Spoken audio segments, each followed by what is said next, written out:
जय हिंद दोस्तों, कैसे हैं आप सब। ठीक है। जैसे कि हमने आपके पास में सी ए फाइनल ऑडिट में एक सीरीज स्टार्ट कर ही दी है, जिसमें मैं आपको ये वीडियोस आपके पास में आई थिंक ये पॉइंट नंबर 2 है। ठीक है, लेक्चर नंबर 2 है, आप कह सकते हैं। पॉइंट वाइज वीडियो प्रोवाइड कर रहा हूँ, सारी इन्फॉर्मेशन मैंने वीडियो के अंदर प्रोवाइड कर दी थी। वीडियो वो आप देख लिए होंगे। ठीक है, नहीं देखा है तो जाइए, इस वीडियो की डिस्क्रिप्शन में प्लेलिस्ट मिल जाएगी। प्लेलिस्ट में सबसे पहले वीडियो इंट्रोडक्शन होगा कि बैच के बारे में इंफॉर्मेशन है, कि क्या क्या चीज़ें कवर होगी, किस तरीके से होगा, नोट्स वगैरह। ठीक है, तो वहाँ पे जाके देख सकते हैं। फिलहाल वो सारी चीज़ें मैं आपको बता चुका हूँ, इसलिए डायरेक्ट टॉपिक पे मैं स्विच ऑन कर रहा हूँ। यहाँ पे टाइम वेस्ट नहीं करना चाहूँगा। वो 5 मिनट वाला वीडियो आप देख सकते हैं, क्या क्या चीज़ है उसके अंदर कवर है। ठीक है, तो इस वीडियो के अंदर हम टॉपिक वाइज चल रहे हैं बेसिकली। तो इस वीडियो के अंदर हम क्या कवर करने जा रहे हैं, आपके पास में सेक्शन नंबर 8। ठीक है, जो आपका सेक्शन नंबर 8 है उसे हम कवर करने यहाँ पे जा रहे हैं। तो कहते हैं सेक्शन नंबर 8 जो है चैप्टर नंबर 19 का सी ए फाइनल ऑडिट, कहता है कि भाई डिसेबिलिटीज़ क्या क्या होती है अगर आप मेंबर बनते हैं। ठीक है, मतलब कि आप जैसे ही मतलब कि सी ए फाइनल के एग्ज़ाम वगैरह है, ठीक है, ट्रेनिंग वगैरह है, सारी चीज़ें क्लियर कर दी। ठीक है, आप बिल्कुल लायक हो चुके हैं मेंबर के लिए, मेंबर बनने के लिए बिल्कुल लायक हो चुके हैं। आप सिंपली क्या करेंगे, आईसीआई को एप्लीकेशन करेंगे। तो कहते हैं कि कुछ ऐसी डिसेबिलिटीज़ है, अगर आपने ये चीज़ करी हुई है तो आपकी मेंबरशिप के लिए जो एप्लीकेशन आपने दी है वो रिजेक्ट कर दी जाएगी। क्या कर दी जाएगी सर, रिजेक्ट कर दी जाएगी। ऐसी कौन कौन सी डिसेबिलिटीज़ है वो यहाँ पे सेक्शन नंबर 8 के अंदर बताया गया है कि ये डिसेबिलिटीज़ नहीं होनी चाहिए। ठीक है जी, ये आपके पास में ध्यान रखना है। अगर है तो आपकी जो एप्लीकेशन है उसे रिजेक्ट कर दिया जाएगा, आप मेंबर नहीं बन पाएंगे। तो सेक्शन नंबर 8 डिसेबिलिटीज़ के बारे में बताया था। तो क्या लिखा है सेक्शन नंबर आपके पास में 8 ऑफ चार्टर्ड अकाउंटेंट एक्ट 1949, कहते हैं कि कुछ ऐसे सरकमटांसिस है, या फिर आप कह सकते हैं कुछ ऐसे पॉइंट्स है, कुछ ऐसे ट्रांजेक्शन्स हैं, ठीक है, जो अगर पर्सन करता है तो कहते हैं वो डिबार्ड हो जाएगा, बाहर हो जाएगा। ठीक है, रजिस्ट्रार में उनका नेम जो है वो डिबार्ड हो जाएगा, हट जाएगा, रिमूव कर दिया जाएगा, रिजेक्ट कर दिया जाएगा। कौन कौन से ऐसे पॉइंट है, कहते हैं ऐसे कुछ 6 पॉइंट्स हैं यहाँ पे, 6 पॉइंट्स आपके पास में जो आपको ध्यान रखने हैं। 6 पॉइंट्स में से एक भी पॉइंट्स अगर आप आ जाते हैं, एक भी पॉइंट्स में अगर आप आ जाते हैं तो आप डिसेबिलिटीज़ में आ जाएंगे, मतलब कि आपका नेम मेंबरशिप के अंदर नहीं आ पाएगा, रजिस्ट्रार के अंदर एंटर नहीं हो पाएगा।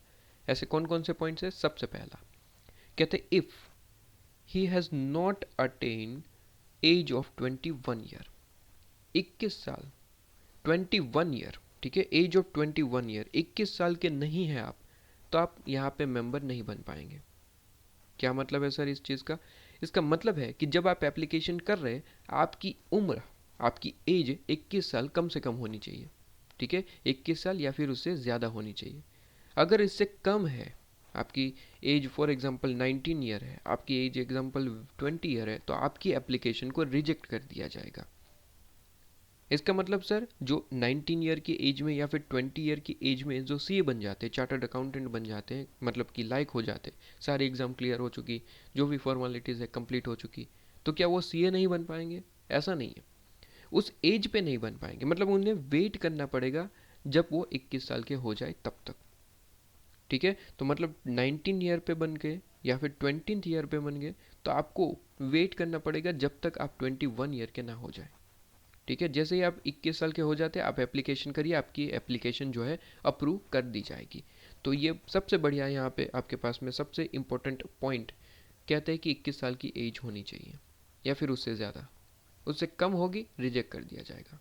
ठीक है, और 21 साल की एज कब होनी चाहिए, कहता है eight the time of application. ध्यान रहे, जब आप एप्लीकेशन कर रहे हैं उस टाइम पे आपकी एज 21 या फिर उससे ज़्यादा होनी चाहिए। ठीक है, तो यहाँ पे डिसेबिलिटीज़ के बारे में बात कर रखा है, इसलिए इसे नेगेटिव फॉर्म में लिखा गया है कि not attending age of 21 year at the time of application for the entry in the register. ठीक है, कि आपने नहीं अटेंड किया है 21 ईयर का एज, ठीक है, eight the time of application, तो आपका नाम डी बार्ड हो जाएगा। क्या वर्ड यूज़ करा गया है सर, डी बार्ड। यह सबसे पहला पॉइंट। सेकेंड पॉइंट कहता है कि आप अनसाउंड माइंड है, पागल हो चुके हैं, अनसाउंड माइंड। ठीक है, तो भी आप जो है यहाँ पे क्या हो सकता है सर, तो भी आप मेंबर नहीं बन सकते। लेकिन सर यहाँ पे तो हर कोई पागल निकलता है, ठीक है, हर किसी को पागल बोला जाता है। तो क्या वो सारे ही पर्सन क्या मेंबर नहीं बन पाएंगे? ऐसा नहीं है। आगे कुछ ऐसी चीज़ लिखी है जो आपको पढ़नी चाहिए। कहते हैं कि सर अनसाउंड माइंड है, ठीक है, लेकिन कैसे अनसाउंड माइंड है, कौन बताएगा? कहते हैं कि कॉम्पिटेंट कोर्ट अगर वो बताएगा कि आप अनसाउंड माइंड है तो आप अनसाउंड माइंड है, वरना आप पागल नहीं है, अनसाउंड माइंड नहीं है। कॉम्पिटेंट कोर्ट अगर एडजज, एडजज का मतलब डिक्लेयर, क्या होता है सर? डिक्लेयर, कि अगर कोर्ट डिक्लेयर करता है कि आप अनसाउंड माइंड के हैं तो ही आप मेंबर नहीं बन पाएंगे। बाकी हर कोई आपको अनसाउंड माइंड बोल देता है, इसका कोई मतलब नहीं निकल के आता। आप मेंबर बन सकते, कोई दिक्कत नहीं, एप्लीकेशन करिए, अप्रूव हो जाएगी। लेकिन हाँ, कंपिटेंट कोर्ट ने अगर बोल दिया कि आप अनसाउंड माइंड है तो फिर आप मेंबर नहीं बन पाएंगे, ठीक है, पागल हो चुके हैं, ठीक है। तो ये चीज़ हो जाएगी। वैसे भी अगर कोर्ट ने अनसाउंड माइंड बोल दिया मतलब कि आप अनसाउंड माइंड के होंगे, और अगर आपकी मेंबरशिप अप्रूव कर दी जाए, ठीक है, तो आप तो क्लाइंट के ऐसे की तैसी कर देंगे, ये चीज़ हो जाती है। तो कहते हैं कि सर अनसाउंड माइंड के हैं, लेकिन ध्यान रहे किसने बोल दिया? कंपटेंट कोर्ट ने। और कोई बोल देगा तो क्या चलेगा? आंसर इज नो, ठीक है, तब आप मेंबर बन सकते हैं। कोई भी दूसरा बोल रहा है आप अनसाउंड माइंड के, कोई फ़र्क नहीं पड़ता, आप मेंबर बन जाएंगे। बट कंपिटेंट कोर्ट ने एडजस्ट कर दिया, डिक्लेयर कर दिया कि आप अनसाउंड माइंड के हैं, फिर आप मेंबरशिप में नहीं आ सकते, मेंबर आप नहीं बन पाएंगे, ठीक है। तो कहते हैं कि if he is of unsound mind and stand किसके द्वारा? कहते हैं एडजस्ट बाय कंपिटेंट कोर्ट, तो वो डिबार्ड हो जाएगा। वर्ड ध्यान रहे, ये वर्ड लिखना ज़रूरी है, ठीक है, कि वो डिबार्ड हो जाएगा। रिजेक्ट वर्ड कॉमन लगता है, ठीक है, तो कुछ ऐसे वर्ड यूज़ करेंगे हम, ठीक है, जो ऑडिट ने यूज़ करे हैं, कोशिश करेंगे कि वही हम लिखें एग्जाम के अंदर, इसलिए बार बार मैं बोल रहा हूँ। कहता है कि पर्सन का नेम जो है वो डिबार्ड हो जाएगा। पहला 21 ईयर की एज आपने अटेंड नहीं करी, दूसरा अनसाउंड माइंड के है, लेकिन ध्यान रहे अनसाउंड माइंड किसने डिक्लेयर किया? कहते हैं कंपिटेंट कोर्ट ने। और डिक्लेयर की जगह वर्ड प्रॉपर अगर यूज़ करना चाहे एडजस्ड, ठीक है, ये वर्ड ही यूज़ करेंगे हो सके तो। एग्ज़ाम के अंदर अगर यही वर्ड आपको याद आ रहा है तो यही लिख के आइए, बेस्ट मैम, ठीक है। लेकिन अगर नहीं आ रहा है याद तो डिक्लेयर वर्ड लिख देना, कोई दिक्कत नहीं है, ठीक है। अच्छा, तीसरा पॉइंट कहते हैं कि आप अनडिस्चार्ज इंसॉल्वेंट है, इंसॉल्वेंट हो चुके हैं, ठीक है। फॉर एग्जांपल कोई आप बिजनेस कर रहे थे, कोई आप काम कर रहे थे जहाँ पे आपको भारी भरकम लॉस हो चुका है, और इतना लॉस हो चुका है कि मतलब आपके पास कोई पैसे बचे नहीं है, सब उधारी सर पे चढ़ गई है, ठीक है, तो आप इंसॉल्वेंट हो चुके हैं। और जब आप एप्लीकेशन कर रहे हैं उस टाइम पे अगर आप इंसॉल्वेंट ही है तो उस वर्ड को कहा जाता है, उस पर्सन को कहा जाता है अनडिस्चार्ज इंसॉल्वेंट, मतलब कि अभी तक वो इंसॉल्वेंट ही है, ठीक है। और हम कब की बात कर रहे हैं? Eight the time of application, ठीक है। जब आप एप्लीकेशन कर रहे हैं उस टाइम पे भी आप इंसॉल्वेंट है तो उसे हम कहते हैं ये पर्सन अनडिस्चार्ज इंसॉल्वेंट है। और अनडिस्चार्ज इंसॉल्वेंट को अप्रूव नहीं किया जाता है, उसे भी क्या कर दिया जाएगा सर? डिबार्ड कर दिया जाएगा। अच्छा सर, एक क्वेश्चन आ रहा है, कहते हैं कि चलो ठीक है, अप्रूव आपके पास में नहीं हो पाया, रिजेक्ट हो गया, लेकिन फिर फ्यूचर में हम सॉल्वेंट हो गए, ठीक है, फ्यूचर में हम क्या हो गए सर? सॉल्वेंट हो गए, तो क्या हम यहाँ पे मतलब इंसॉल्वेंसी से बाहर हो गए तो क्या हम वापस एप्लीकेशन करेंगे और वो अप्रूव हो जाएगी? आंसर इज यस, हो जाएगी। लेकिन इसके लिए भी एक पॉइंट है, जो नेक्स्ट पॉइंट आपके पास में वही डिस्कस करता है। क्या कहते हैं कि point number 4, if he being discharge insolvent, discharge insolvent मतलब इंसॉल्वेंसी से बाहर हो चुके हैं, ठीक है। जैसे कि आपको डाउट आया था कि सर पहले तो हम अनडिस्चार्ज इंसॉल्वेंट थे तो आपने क्या किया सर? रिजेक्ट कर दिया। अनडिस्चार्ज इंसॉल्वेंट थे तो आपने क्या कर दिया सर? हमारी एप्लीकेशन रिजेक्ट कर दी। लेकिन फिर हम डिस्चार्ज हो गए तो क्या हमारा यहाँ पे एप्लीकेशन अप्रूव हो जाएगा? तो इसके लिए आपके पास में next point, fourth number point कहता है कि if he being a discharge insolvent, आप डिस्चार्ज हो गए तो ये बढ़िया है, आपकी एप्लीकेशन को अप्रूव कर देना चाहिए। लेकिन कुछ कंडीशन डाली, क्या है? कहते हैं कि सर आपको, आप ठीक है, आप डिस्चार्ज इंसॉल्वेंट हो चुके हैं, लेकिन बट यहाँ पे इसकी जगह आप प्रॉपर वर्ड लिख सकते हैं बट, तो ज़्यादा पढ़ने में अच्छा रहेगा, तो मैं भी इसे हटा दूंगा, ठीक है। फिलहाल के लिए आप इसे यहाँ पे लिख दीजिए बट। कहते हैं कि डिस्चार्ज इंसॉल्वेंट हो चुके but has not obtain from the court a certificate स्टेटिंग his insolvency was caused by misfortune without any misconduct on his part. इसका क्या मतलब हुआ? इसका मतलब ये हुआ कि आपको जैसे ही मतलब पहले अनडिस्चार्ज आपके पास में इंसॉल्वेंट थे, यस सर, इसकी वजह से आपकी क्या एप्लीकेशन रिजेक्ट कर दी गई थी, यस सर। उसके बाद क्या हुआ सर? आप डिस्चार्ज हो गए, आपने सारा डेप्ट पे कर दिया और आप अच्छे इंसान बन चुके हैं। तो आप क्या मेंबरशिप के लिए वापस से अप्लाई कर सकते हैं, कोई दिक्कत नहीं। लेकिन उससे पहले कंडीशन डाली कि आपको एक सर्टिफिकेट ऑब्टेन करना पड़ेगा। क्या चीज़ सर? सर्टिफिकेट ऑब्टेन करना पड़ेगा। किसके पास से? कहते हैं कि कंपिटेंट कोर्ट के पास से। कोर्ट में जाना है आपको और एक सर्टिफिकेट ऑब्टेन करना है। कौन सा सर्टिफिकेट? सर्टिफिकेट में क्या लिखा होगा? तो वही चीज़ यहाँ पे बताई कि सर्टिफिकेट में लिखा होगा, स्टेटिंग लिखा होगा क्या चीज़? कहते हैं डेट हिज इंसॉल्वेंसी, जब आप इंसॉल्वेंट हो चुके थे, ठीक है, तो वो इंसॉल्वेंसी का जो कारण है, cause, insolvency was caused by, insolvency का कारण मिसफॉर्च्यून था, मिसकंडक्ट नहीं था, ऐसा लिखा होना चाहिए। मिसफॉर्च्यून था, मिसकंडक्ट नहीं था। अब सर यहाँ पे डाउट ये आता है कि मिसफॉर्च्यून और मिसकंडक्ट का मतलब क्या होता है? तो देखिए समझिए, मिसफॉर्च्यून का मतलब होता है किसी ऐसी चीज़, कैसी ऐसी घटना जो नॉर्मल है, ठीक है, आपने कोई जानबूझ के वहाँ पे कोई इन्वॉल्वमेंट नहीं था, ठीक है, मतलब आप जानबूझ के इंसॉल्वेंट नहीं हुए थे। फॉर एग्जाम्पल आप कोई बिजनेस कर रहे थे, अब ऐसा है कि उस बिजनेस के अंदर पूरे के पूरे रिसेशन हो चुका, मंदी आ चुकी, या फिर आपके पास में वो पूरे का पूरा ट्रेंड चला गया, आप समझिए, और उसकी वजह से आपको भारी भरकम नुकसान हुआ और नुकसान पे न करने के कारण आप इंसॉल्वेंट हो चुके। तो ये तो आपके पास में नॉर्मल है, आपकी कोई गलती नहीं है, मतलब ट्रेंड चला गया, आपका बिजनेस खत्म हो गया, तो इसमें आपकी कोई गलती नहीं थी। तो ये कहते हैं कि मिसफॉर्च्यून, ठीक है, कि जानबूझ के आपने कोई यहाँ पे गफला नहीं किया था। ये तो नॉर्मल जो आपके पास में ट्रेंड चल रहा था उसके हिसाब से आपका भी बिजनेस चल रहा था, ट्रेंड चला गया, बिजनेस खत्म हो गया, भारी भरकम लॉस हो चुका, लेकिन इसमें आपकी कोई गलती नहीं थी, मिसफॉर्च्यून।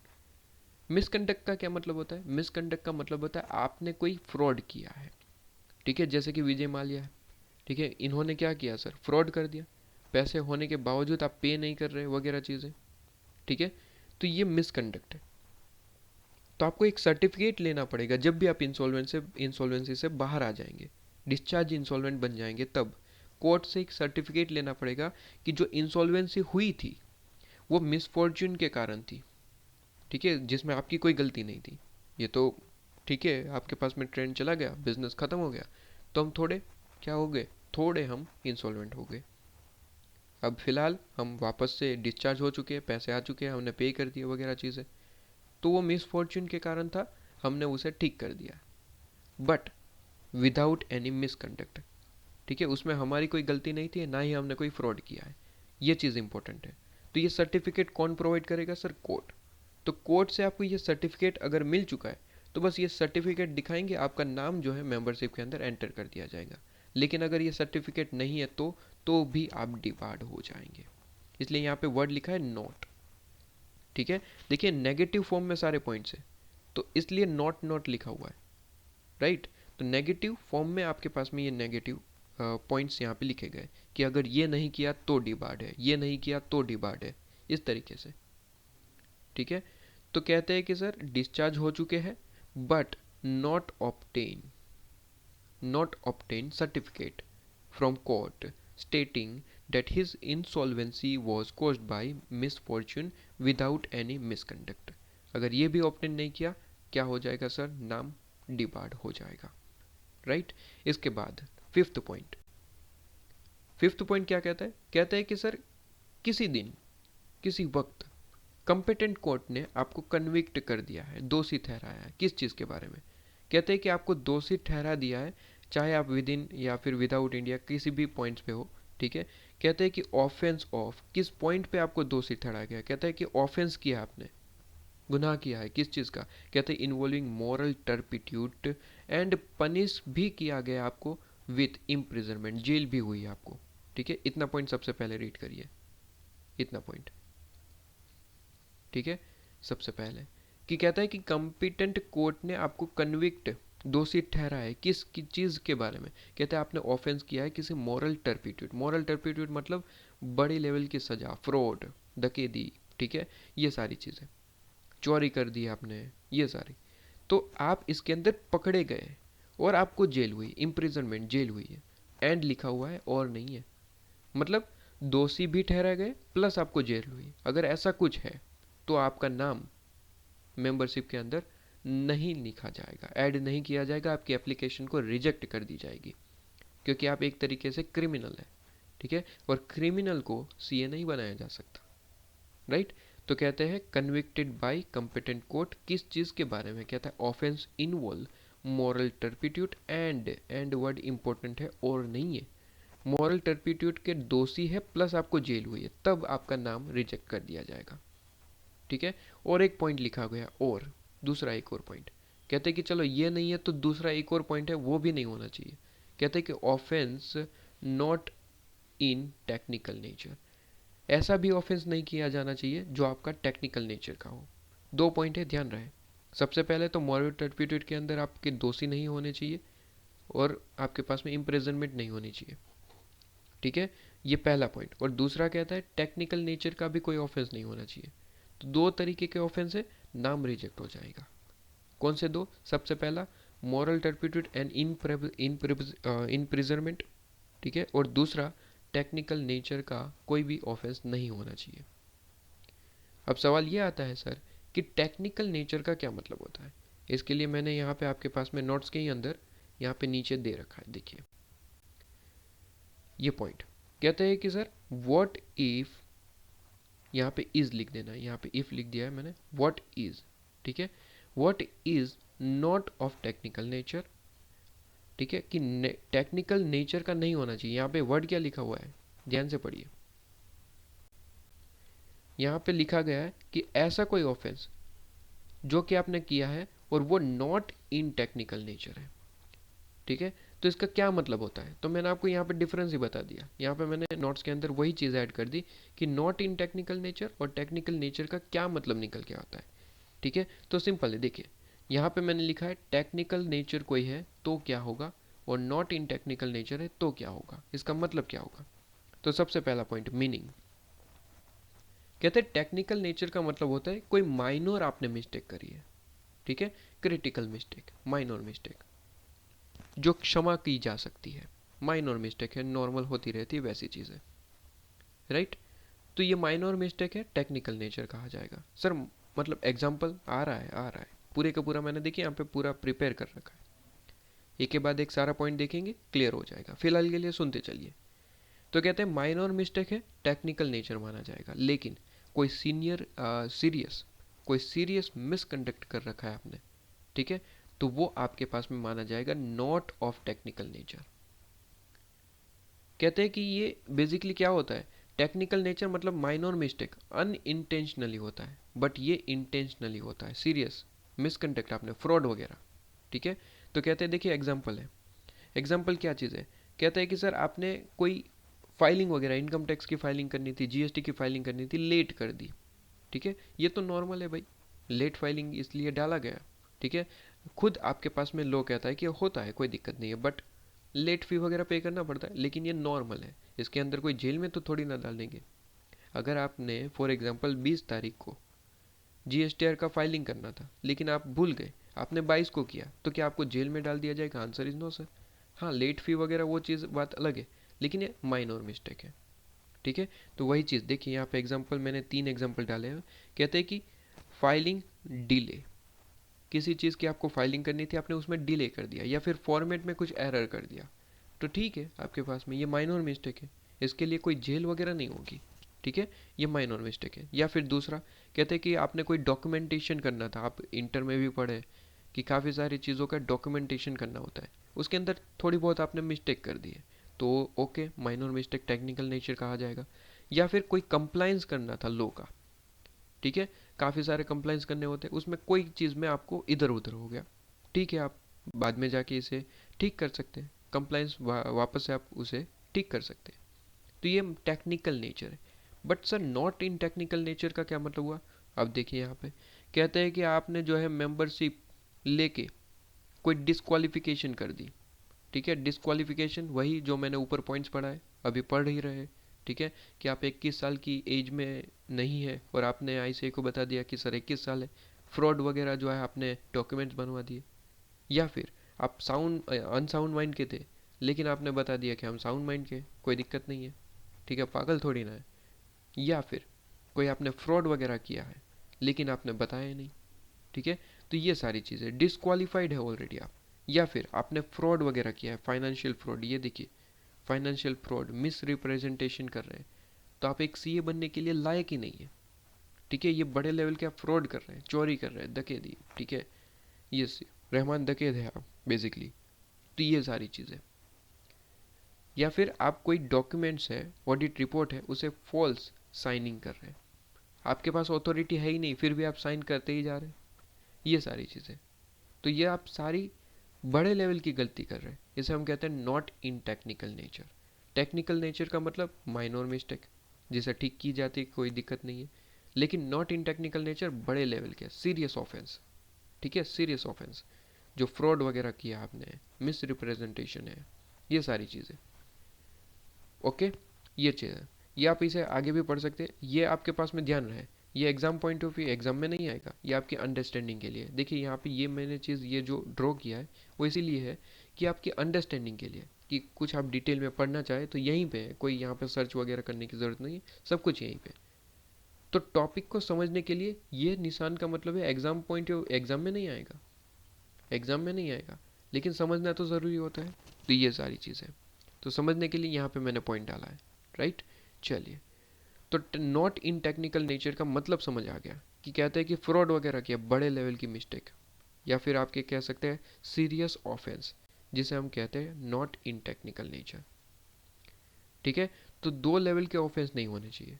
सबसे पहले नॉट इन टेक्निकल नेचर है, ऐसा ऑफेंस नहीं होना चाहिए।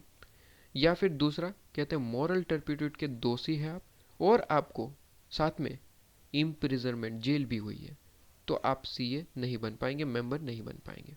लेकिन कहते हैं कि एक पॉइंट यहाँ पे डाल दिया गया, अनलेस। क्या है सर? अनलेस। अनलेस का मतलब इसमें अगर आपने ऑफेंस किया है तो भी चला लिया जाएगा, लेकिन कब? अनलेस। अनलेस कहते हैं कि सर आपको पार्डन दे दी गई, ग्रांटेड अ पार्डन, सजा माफ़ी, ठीक है, सजा माफ़ी दे दी गई, गवर्नमेंट ने कहा कि ठीक है आपने ऑफेंस किया था लेकिन हमने आपको माफ़ किया। अगर ऐसा कुछ है तो कोई दिक्कत नहीं, आपको मेंबर बना दिया जाएगा, लेकिन ऐसा कभी होगा नहीं, ठीक है, ये तो बस यहाँ पे बताया गया है कि ऐसा कभी किसी दिन किया गया है तो अलाउ है, कोई दिक्कत नहीं है। या फिर सेंट्रल गवर्नमेंट ने आपको एक एप्लीकेशन ही दे दी गई है, रिटर्न, ध्यान रहे ये एप्लीकेशन रिटर्न होगी, रिटर्न में आपको बता दिया गया है कि हाँ ऑफेंस किया था, सेंट्रल गवर्नमेंट ने आपको बताया कि इस पर्सन ने ऑफेंस किया था लेकिन इसे माफ़ कर दिया गया, कोई दिक्कत नहीं। तो उस सर्टिफिकेट के बेसिस पे, उस एप्लीकेशन के बेसिस पे, ठीक है, आपने उसे सेंट्रल गवर्नमेंट को रिटर्न में एप्लीकेशन दी थी, सेंट्रल गवर्नमेंट ने आपके क्या किया सर, उस एप्लीकेशन को एक्सेप्ट कर लिया, तो उस एप्लीकेशन के बेस पे आपको मेंबर बना दिया जाएगा, उसमें कोई दिक्कत नहीं है, राइट। तो दो चीज़ें, दो ऑफेंस नहीं होने चाहिए, और अगर ऑफेंस है तो दो चीज़ें अगर हो जाती है तो आप मेंबर बन पाएंगे, या फिर दो ऑफेंस है तो आप मेंबर कभी नहीं बन पाएंगे। तो थोड़ा सा यहाँ पे टेक्निकल पॉइंट है, अच्छे से समझिएगा। सबसे पहले दो ऑफेंस नहीं होने चाहिए जिसके अंदर आपको कोर्ट ने कन्विक्ट कर रखा है। कौन से दो ऑफेंस? कहते हैं मॉरल टर्पिट्यूड के दोषी नहीं होने चाहिए जहाँ पे आपको जेल हुई थी। दूसरा, टेक्निकल नेचर नहीं है ऐसे कोई भी ऑफेंस नहीं होने चाहिए, टेक्निकल नेचर नहीं है ऐसे कोई ऑफेंस नहीं होने चाहिए। टेक्निकल नेचर के है तो क्या चलेगा सर? आंसर यस चलेगा, मेंबर बन जाएंगे। बट ऐसे कोई ऑफेंस जो टेक्निकल नेचर के नहीं है, फ्रॉड वगैरह हो गया, मिस रिप्रेजेंटेशन हो गया, false signing of audit report हो गया, ये सारे पॉइंट्स, ठीक है, तो आप मेंबर नहीं बन पाएंगे, और बन चुके हैं तो भी निकाल दिया जाएगा। किसी दिन ऐसा भी हो सकता है कि आपको मेंबरशिप दे दी गई गलती से, बाद में पता चला तो उस दिन भी ऐसे आपको हटा देगा, राइट। इनमें से कभी भी, ये सारे वो पॉइंट्स है, ध्यान रहे, ये सारे वो पॉइंट्स है कि मेंबर जब एप्लीकेशन करता है उस टाइम तो देखे जाएंगे, बट मेंबरशिप अप्रूव होने के बाद भी अगर ये पॉइंट में से आप दोषी ठहराए जाते, इस पॉइंट में अगर आप आ जाते, तो हटा भी दिया जाएगा। याद रहे, ये ऑलराउंडर पॉइंट्स है, पूरे लाइफ टाइम ऑफ मेंबर चलेगा, किसी भी दिन गलती आपने ये कर दी इन पॉइंट्स में से, हटा दिया जाएगा आपका नाम। ठीक है जी। तो ऐसा नहीं कि एप्लीकेशन के वक्त इनमें से पकड़े नहीं गए तो बच गए, ऐसा नहीं है। मेंबर बनने के बाद भी इनमें से कोई पॉइंट्स में अगर आप आ गए, नाम हटा दिया जाएगा, डिबार्ड कर दिया जाएगा। ठीक है जी, ये पॉइंट है। राइट, तो समझ आ जाओ, क्लियर है। इसके बाद आपके पास में नेक्स्ट पॉइंट, सिक्स्थ पॉइंट। क्या है सिक्स्थ पॉइंट, देखिए ज़रा। पॉइंट नंबर 6 कहते हैं it if he has been remove from membership, membership में हटा दिया गया। क्यों? कहते हैं कि found on inquiry to have a guilty of professional और अदर मिसकंडक्ट। ठीक है, यही जो मैंने पॉइंट कहा कि फ्रॉड वगैरह आप करते हैं, आप फॉल्स साइनिंग करते हैं ऑडिट रिपोर्ट। ठीक है, आपके पास में अथॉरिटी नहीं है बट ऑडिट रिपोर्ट बना के साइन भी कर देते, तो ये क्या है सर? Professional misconduct. ठीक है, तो कहते हैं प्रोफेशनल मिसकंडक्ट में गिल्टी पाए जाते हैं। किस, कब? जब इंक्वायरी होती है, आपके ऊपर इंक्वायरी बिठाई गई और इंक्वायरी के दौरान आप प्रोफेशनल मिसकंडक्ट के दोषी, गिल्टी दोषी पाए गए, तो भी आप मेंबर नहीं बन पाएंगे। ठीक है, तो भी आप मेंबर नहीं बन पाएंगे। तो 6 पॉइंट्स है, 6 पॉइंट्स याद रखने हैं। ठीक है, तो 6 पॉइंट कैसे याद रखेंगे? समरी मैंने प्रोवाइड कर रखी है, वहीं से आप रीड करेंगे। सबसे पहला कहता है कि एज, यहाँ पे पॉजिटिव फॉर्म में मैंने दे रखा है, आप नेगेटिव पॉजिटिव कैसे भी पढ़िए, कोई दिक्कत नहीं। एक्सप्लेनेशन में आप देख सकते हैं यहाँ पे। ठीक है, कहता है कि एज 20 ईयर से ज़्यादा ही होनी चाहिए। ठीक है, एज 20 ईयर या फिर उससे ज़्यादा होनी चाहिए। अच्छा, 20 ईयर से कम है तो मेंबर नहीं बन पाएंगे। अनसाउंड माइंड के नहीं होने चाहिए। ठीक है, अनसाउंड माइंड के नहीं होने चाहिए, अनसाउंड माइंड के है तो रिजेक्ट हो जाएगा। कहते हैं कि अनडिस्चार्ज इंसॉल्वेंट है, तो भी डिस्चार्ज हो आपके पास में क्या हो जाएगा सर? आपके पास में रिजेक्ट हो जाएगा। तो यहाँ पे मैंने नेगेटिव फॉर्म में जो मेन पॉइंट्स है वो डाल दिए, समरी पॉइंट, कि अगर आपके पास में एज बिलो है तो रिजेक्ट, उससे ऊपर है कोई दिक्कत नहीं है। ठीक है, तो कम से कम हम 21 ईयर के एज के होने चाहिए, उससे बिलो है रिजेक्ट हो जाएगा। अनसाउंड माइंड के रिजेक्ट हो जाएगा। अनडिस्चार्ज इंसॉल्वेंट है, डिस्चार्ज आपके पास में होना ज़रूरी है, अनडिस्चार्ज है रिजेक्ट हो जाएगा, डिबार्ड हो जाएगा। डिस्चार्ज हो चुके बस सर्टिफिकेट नहीं लिया, रिजेक्ट हो जाएगा। कहते कन्विक्ट है किस चीज़ के? मॉरल टर्पिट्यूड, और आपको ऑफेंस के अंदर इम्प्रिजनमेंट भी हुई थी, जेल भी हुई थी, रिजेक्ट हो जाएगा। कहते हैं कि सर मिसकंडक्ट, प्रोफेशनल मिसकंडक्ट के अंदर आप पाए गए, ठीक है, रिजेक्ट हो जाएगा। ये सारे पॉइंट है। क्या बात समझ में आ रही है? सिंपल है। समरी भी प्रोवाइड कर दी। ठीक है, तो ये समरी आप रीड करेंगे। एक्सप्लेनेशन थोड़ा बहुत पढ़ना है तो यहाँ पे थोड़ा बहुत एक्सप्लेनेशन दे रखे, लेकिन सर डिटेल में पढ़ना है ऊपर पढ़ सकते हैं। ये तो सिर्फ एग्जाम पॉइंट ऑफ व्यू से, मतलब एग्जाम टाइम पे जो आपके पास में डेट दिन होता है उसमें आप ये पढ़ सकते हैं। ठीक है, फिर से एक बार सर, 21 ईयर से कम है रिजेक्ट हो जाएगा, अनसाउंड माइंड है रिजेक्ट हो जाएगा, अनडिस्चार्ज इंसॉल्वेंट है रिजेक्ट हो जाएगा। लेकिन सर डिस्चार्ज हो गए तो सर्टिफिकेट लेना पड़ेगा, सर्टिफिकेट नहीं है तो रिजेक्ट हो जाएगा। कहते हैं कि सर मॉरल टर्पिट्यूड के दोषी है, इम्प्रिजनमेंट भी हुई थी, रिजेक्ट हो जाएगा। सर प्रोफेशनल मिसकंडक्ट, इंक्वायरी के दौरान पता चला कि आप गिल्टी है, क्या मेंबर बन पाएंगे? सर नहीं, रिजेक्ट हो जाएगा। राइट, तो ये 6 पॉइंट्स हैं जो आपको याद रखने हैं। समरी भी प्रोवाइड कर दी, वहीं से आप रीड करेंगे। अच्छा, एक नॉर्मल पॉइंट दे रखा है, ये पॉइंट आपको एमसीक्यू वगैरह में पूछ सकते हैं। कहते हैं कि सर किसी बार आपके पास में कई दिन ऐसा भी होता है कि फॉर एग्जांपल 6 पॉइंट ही ले लो कि मिसकंडक्ट के अंदर आप दोषी पाए गए, ठीक है, और आपको जो है एप्लीकेशन रिजेक्ट कर दिया जाता है। लेकिन कई बार ऐसा होता है कि इंक्वायरी जो कमिटी है कुछ टाइम पीरियड के लिए आपको रिजेक्ट करती है। ठीक है, कि जैसे कि आपको यहाँ पे हटा दिया गया, मेंबरशिप में से हटा दिया गया, वो वहाँ पे लिखते हैं कि फॉर एग्जांपल 6 महीने के लिए आपको दोषी ठहराया जाता है और 6 महीने के लिए आपकी मेंबरशिप कैंसिल कर दी जाती है, रिमूव कर दिया जाता है आपका नाम। तो 6 महीने के लिए रिजेक्ट होते हैं, उसके बाद क्या वापस मेंबर बन जाएंगे? Answer is yes. तो यहाँ पे वही लिखा है, it may be noted that person who will be remove for membership from membership for specific period, अगर स्पेसिफिक पीरियड के लिए रिमूव हुआ है तो उसके बाद क्या उसका नाम एंटर हो जाएगा? Answer yes. ठीक है, उसके बाद आपके पास में नाम एंटर हो जाएगा। हाँ, लेकिन उस पीरियड के दौरान आप जो है मेंबरशिप में नहीं रहेंगे, मतलब ऐसे चार्टर्ड अकाउंटेंट काम नहीं कर पाएंगे। इस पर डिस्कशन होगा हमारे पास में जब स्केड्यूल चालू होंगे आपके पास में। ठीक है, तो डिफरेंट डिफरेंट स्केड्यूल्स हम यहाँ पे पढ़ेंगे तो वहाँ पे आपको पता चल जाएगा। ठीक है, तो यहाँ पे ध्यान रहे, it may be noted person who remove कर दिया गया है मेंबरशिप में से फॉर स्पेसिफिक पीरियड, तो उस पीरियड के अंदर वो एंटाइटल नहीं होगा किसी भी काम के लिए जहाँ पे एज आप chartered accountant as a member काम करना चाहते हैं। उस टाइम पीरियड के अंदर तो नहीं कर पाएंगे। लेकिन क्या सर एक्सपायरी ऑफ पीरियड हो चुका है, मतलब उसके बाद क्या हम कर सकते हैं? Answer is yes. उसके बाद आप वापस से एप्लीकेशन दीजिए, आपकी एप्लीकेशन अप्रूव कर दी जाएगी और अप्रूव होने के बाद आप काम कर सकते हैं एज अ मेंबर, कोई दिक्कत नहीं है, राइट। तो स्पेसिफिक पीरियड का पॉइंट जो है वो आगे भी है, इसलिए यहाँ पे ज़्यादा आपके पास में इम्पोर्टेंट नहीं बन जाता है। आगे स्केड्यूल में हम इसे डिस्कस करेंगे, राइट। तो ये आपके पास में हो जाता है सेक्शन नंबर 8, थोड़ा सा इंपॉर्टेंट है, पढ़ के जाइएगा, ठीक है, इसलिए मैंने समरी प्रोवाइड कर दिया आपके पास में। अच्छा, इसके बाद नेक्स्ट टॉपिक आएगा आपके पास में नेक्स्ट वीडियो के अंदर, type of members of institute, कितने टाइप के मेंबर हो सकते हैं इंस्टीट्यूट के, वो पढ़ेंगे, ठीक है जी। चलिए।